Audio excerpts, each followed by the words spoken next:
Have you ever found yourself in a moment of quiet reflection, perhaps staring out a window or lying awake in the dark, and felt a deep, unsettling whisper from within? A sense that the life you are living is a costume, one that has grown too tight, too unfamiliar. It's the feeling that the person you were meant to be is trapped somewhere underneath layers of routine, expectation, and quiet compromise. So many of us dream of a grand transformation, a cinematic montage where we emerge, overnight, into a new life, a new city, a new body, a new sense of unshakable confidence.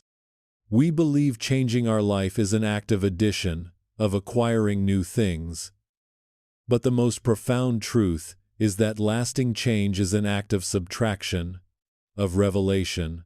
It is the art of chipping away at everything you are not, to finally reveal the masterpiece you have always been destined to be. Imagine, for a moment, that your life is a magnificent, colossal block of uncarved marble. Within this raw, formless stone, a sculpture of breathtaking beauty and purpose already exists. It is your truest, most authentic self. But it is obscured, hidden beneath the excess stone of fear, self-doubt, societal pressures, and the stories you've been told about who you should be. To change your life is to become a sculptor. It is to pick up the tools of awareness and courage and begin the sacred work of carving. This journey is not random, it is guided by fundamental principles, 7 core truths that can guide your hand as you shape your destiny. Today, we will walk through these 7 principles together, step by step, milestone by milestone. The first principle every sculptor learns is the most fundamental. You must overcome inertia. A block of marble will remain a block of marble forever until a force acts upon it. We often find ourselves paralyzed, standing before the intimidating mass of our desired change, asking, "Where do I even begin?" The answer is both simple and profound. Just make a mark. Do something. Anything. This is our first milestone. We mistakenly believe that we need a tidal wave of motivation before we can act. But psychology, particularly the work of early pioneers like William James, teaches us the reverse is often true. Action is not just the effect of motivation, it is also the cause of it. That first tap of the chisel, no matter how small, sends a vibration through your entire being. It breaks the spell of stillness. It is the proof you need that the stone is not invincible, that you are powerful, that change is possible. So, write 1 paragraph. Go for a 5-minute walk. Send that 1 email. This initial action isn't about achieving a goal, it's about generating momentum. It's the small, deliberate act that says, "The work has begun." If this idea of becoming the artist of your own existence, guided by clear principles, is already resonating with you, take a moment to subscribe to Decode Explained.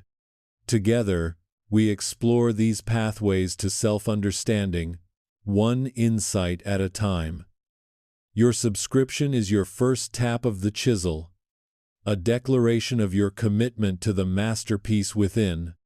Once the first mark is made, the sculptor must immediately confront the second, uncompromising principle: every masterpiece has a price. This is our second milestone. The act of sculpting is not clean or quiet. It is a process filled with dust, noise, sweat, and sacrifice. The floor of the studio will be littered with the pieces of what used to be. To bring forth a new form, you must be willing to let go of the old one. The most important question, then, is not, "What do I want?" but rather, "What am I willing to endure for it?" As the psychiatrist Viktor Frankl illuminated in his life-altering book, Man's Search for Meaning, life is not primarily a quest for pleasure but a quest for meaning, and meaning is often forged in hardship. You cannot sculpt a powerful physique without the burn of tired muscles. You cannot build a meaningful enterprise without the sting of setbacks and the risk of failure. You cannot nurture deep relationships without the discomfort of vulnerability. So, what are you willing to trade? The comfort of your current habits for the strength of new ones? The fleeting approval of others for the solid ground of your own integrity? To consciously choose your struggle is to infuse it with purpose. Understanding and embracing this cost is what transforms a wish into a resolute vision. As you commit to the work, you may feel the weight of 1,000 imagined eyes upon you. The gallery of critics in your mind is already murmuring, judging each strike of the chisel. This brings us to our third milestone, a realization that is one of the most liberating truths on this path. For the most part, nobody is watching. And if they are not nearly as invested in your journey as you think. People are the lead actors in their own films. They are overwhelmingly consumed with sculpting their own block of marble. This isn't a cynical dismissal of human connection. It is a profound gift of freedom. It is the permission slip you need to be a messy beginner. It's the freedom to try, to fail spectacularly, and to get back up, covered in marble dust, without the paralyzing fear of judgment. The harsh spotlight you feel is almost always a projection of your own inner critic. Once you truly absorb this, you are liberated. You stop carving your life to please a hypothetical audience, and you start carving for the sheer joy of expression. You make choices based not on their external appearance, but on their internal resonance. You are alone in your studio, not in a lonely way, but in a sacred way, free to create as your soul dictates. This freedom allows us to engage with the fourth principle, one that separates the dreamer from the creator. Focus on the system, not just the goal. Our culture is obsessed with goals, the finished statue, gleaming on a pedestal. But as author James Clear argues in his transformative book Atomic Habits, you do not rise to the level of your goals, you fall to the level of your systems. The master sculptor does not create a masterpiece by staring at the block and fantasizing about the end result. The masterpiece emerges from their system, the daily, consistent, often monotonous rhythm of the work. This is our fourth milestone. Instead of the grand goal of getting healthy, build a system of walking for 20 minutes after dinner every day. Instead of the vague aim of being happier, build a system of writing down 3 things you are grateful for each night. Each habit is a single, precise tap of the chisel. One tap is insignificant, but thousands of them, day after day, guided by a clear vision, that is how stone is shaped into soul. The goal gives you a destination, but the system is what builds the road to get there. The transformation happens in the disciplined repetition of the process, not in the singular moment of arrival. But what vision guides this system? How does the sculptor know where to carve and what to leave untouched? This question leads us to the fifth, and perhaps most profound, milestone on our journey. You must know your material. You cannot sculpt what you cannot see. The fifth principle is the relentless pursuit of self-awareness. It means becoming an intimate student of your own block of marble. What are its unique strengths, the dense, resilient parts of your character? What are its fault lines, the vulnerabilities and fears that need to be handled with care? What are your core values, the non-negotiable essence that must form the heart of the sculpture? The researcher Dr. Brené Brown has shown that this kind of self-knowledge requires immense courage and vulnerability. It means looking at the whole of you, the light and the shadow, without flinching. This is not self-indulgent navel-gazing. It is essential cartography. You must map your own inner world. Through journaling, meditation, honest conversations, and paying attention to your own energy, you begin to create a blueprint. This inner blueprint ensures that every strike of the chisel is an act of revealing your authentic self, not an attempt to conform to some external ideal. In a world that screams more possessions, more followers, more experiences, sixth principle offers a revolutionary path to clarity and impact. True creation is an act of subtraction. The sculptor does not add more clay, they chip away the stone that is not the statue. This is our sixth milestone. Look at your life. What is the excess stone? What are the commitments, distractions, relationships, and obligations that are cluttering your studio and draining your energy? Every time you say no to something that is not aligned with your core vision, you are making a powerful yes to your masterpiece.